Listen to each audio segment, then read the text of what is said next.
Let's give the quantity selector on the product detail template a facelift. Before anything, let's reformat this long input element just to make it easier to read.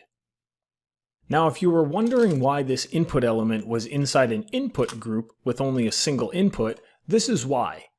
I'm going to attach some plus and minus buttons to this input to make it easier to use on mobile and also to align it more closely with our current black and white theme. To do this, I can just use the built-in input group append and input group prepend classes from Bootstrap and toss a couple of buttons in them with the appropriate Font Awesome icons. You'll see there are also a couple of extra attributes on these buttons: data item ID and the ID attribute itself. These will be used when we write the JavaScript, which will handle updating the input box itself, since these buttons won't do anything by default. In fact, let's write that JavaScript right now. I'm going to do it in an include since we'll also use it on the shopping bag page in the next video. First, we need to create an includes directory in the products template folder, and then an HTML file which I'll call quantityinputscript.html. I'm doing this as an HTML file since it'll just be a script element we include at the end of the product detail template, and this avoids having to deal with additional static files just for a single JavaScript file. Let's begin with the script to increment the quantity. On the click event of the increment quantity button, first we'll want to prevent the default button action, and then find the closest input box.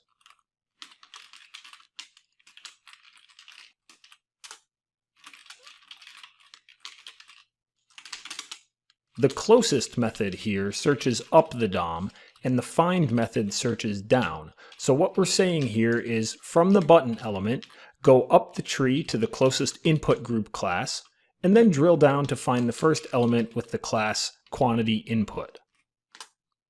Now we'll just cache the value that's currently in it in a variable called current value,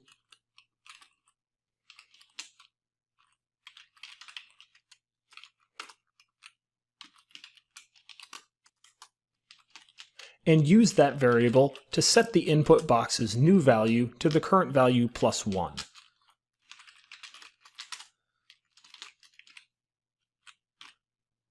It's then simple to copy this function and just change the new value to -1 for the decrement quantity button.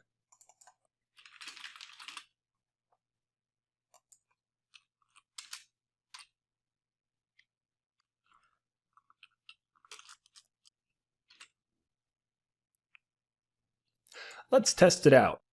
First, we need to include it in the product detail template, so I'll add the postload.js block here at the bottom.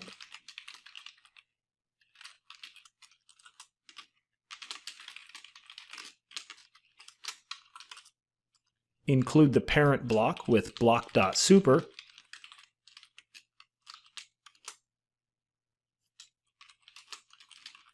And then include products/includes/quantityinputscript.html.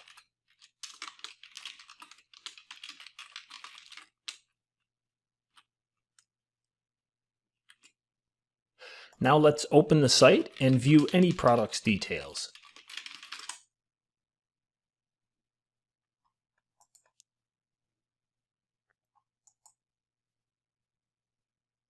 It seems the buttons are working just fine, but there's a small issue in that we can use them to increment or decrement the value of the input past its intended minimum and maximum. Let's add a script to disable the buttons accordingly. Back in the input script include, I'll write a function for this called handle_enable_disable, which, as the name implies, will handle enabling and disabling the buttons based on the value of the input they're controlling. Because each input will be associated with a specific product ID, we can pass that item ID into the function and use it to get the current value of the input based on its ID attribute. I'll call that current value, and notice the use of the backticks here, which you might recognize as a template literal similar to string formatting in Python, which allows us to stick this variable right into the string nice and easily. If you don't know where this ID syntax is coming from, check the ID attribute on the input box in the product detail page. This is why we included the item ID in the ID attribute. Now that we've got the current value, we'll want to disable the minus button if the current value is less than 2, and disable the plus button if the current value is greater than 98. This allows a range of 1 to 99, which is the same as the min and max on the input element itself.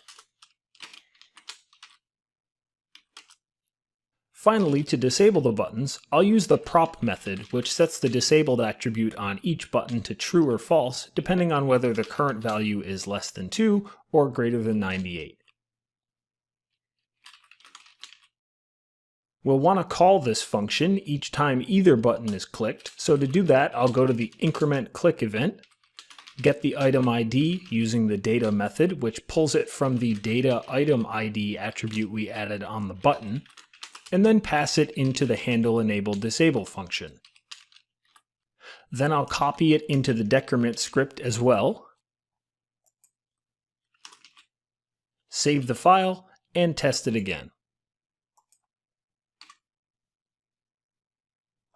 Now it's almost working, but as you can see there's one other bug. Since the default of the input box is 1, it allows us to click the minus button and potentially add a quantity of 0 to the bag. The input elements min and max will prevent this via form validation, but let's add a couple more pieces of functionality just to solidify this. First, we can disable the minus button by default by getting all the quantity inputs on the page, iterating through them, and for each one, calling the enable disable function as soon as the page loads. Also, right now the handle enable disable function won't be called if the user uses the built-in up and down arrows in the number box to change the quantity, but we can make that happen by listening to the change event on the quantity input and calling it every time the input changes. With that finished, we can test one more time. See that no matter how we change the input box, whether using the keyboard, the plus and minus buttons, or the built-in up and down arrows, we cannot go outside the intended range. If someone manually types in a number outside the range, the form validation will prevent them from submitting the form.